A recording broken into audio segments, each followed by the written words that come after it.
Hello, my name's Patsy Middleton. I was shortlisted for the pen to print competition. How I started doing it was in 2010, I broke my ankle and there were complications and I was in bed for months and I wondered what to do. I was bored stiff. And I've always told myself little stories in my head when I'm trying to go to sleep. So I thought, why not write them down? And that's how I started writing. I had 3 books under my belt, and when I heard about pen to print, I thought I really should send one of them in. You never know, might get somewhere. And to my surprise, I was shortlisted.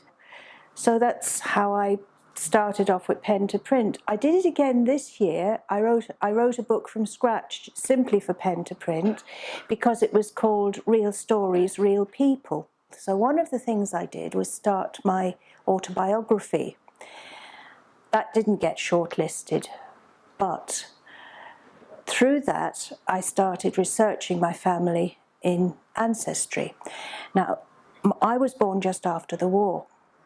My mother married a GI and he went off to America and she didn't hear from him for ages, but she thought it's just after the war, so it didn't matter. So she went to America and discovered he divorced her. When I was looking up my ancestry, I found my father and I found that he died in 1982. But also I found he'd been divorced 5 times, including my mum. And I also discovered that he had one son called Tom, and he lives in Tennessee. And I actually managed to find his telephone number one day and I phoned him up in America and we were talking for a whole hour. He was crying, I was crying. He had a deep South American accent. It was fantastic.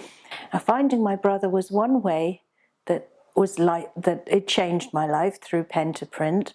But the other way was I started writing and writing and writing, and I've got 11 books now. Being in a wheelchair now, I never go out, I never meet anybody, but I meet all the people in the poetry groups. It's brilliant. I've got a social life again.